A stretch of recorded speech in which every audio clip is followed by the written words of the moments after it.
ठाकरेंनी काँग्रेसकडे गहाण ठेवलेलं धनुष्यबाण चिन्ह आम्ही सोडवलं। परभणीमधल्या मेळाव्यात उपमुख्यमंत्री एकनाथ शिंदेंची उद्धव ठाकरेंवर बोचरी टीका। शिवसेना पक्ष आणि चिन्हाच्या सुनावणीची बतावणी सुरू। प्रकरण विसरण्यापूर्वी कदाचित निकाल लागेल यावर विश्वास। पक्ष आणि चिन्हाच्या सुनावणीच्या मुद्द्यावरनं उद्धव ठाकरेंची उपरोधिक टीका। लोकांनी तक्रारी केलेल्या आहेत की कचऱ्याचं संकलन करणाऱ्या गाड्या ज्या आहेत त्या खराब झालेल्या आहेत। अशा प्रकारे जर बेकायदेशीररित्या कोणी वाहतूक करत असेल आणि कचऱ्याचं संकलन करत असेल तर त्यांच्यावर निश्चितपणे कारवाई केली जाईल। परिवहन मंत्री प्रताप सरनाईकांनी कचरा संकलित करणाऱ्या गाड्यांच्या विरोधातील लोकशाही मराठीच्या बातमीची घेतली दखल। सरनाईकांनी या गाड्यांवर कारवाईचे दिले निर्देश।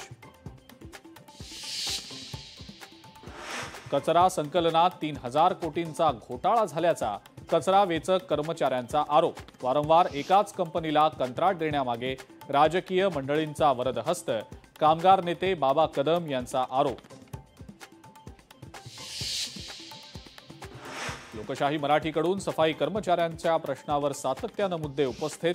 सुरू असलेल्या कव्हरेजबद्दल कामगार नेते बाबा कदम यांच्यासह कचरा वेचक कर्मचाऱ्यांनी लोकशाही मराठीचे मानले आभार।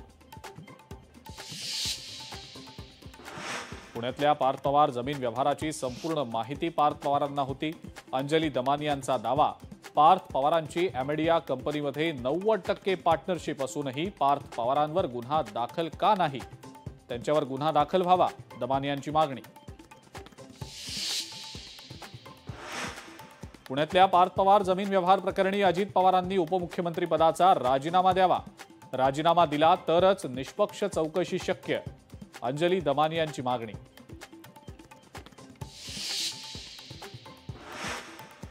परळी नगर परिषद निवडणुकीमध्ये 15 वर्षांनंतर मुंडे बहीण भावाची युती होण्यासंदर्भात चर्चा।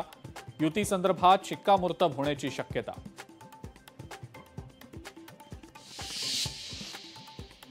आणि देशातली सर्वात मोठी दहशतवादी संघटना म्हणजे आरएसएस, सुजात आंबेडकर यांचा गंभीर आरोप।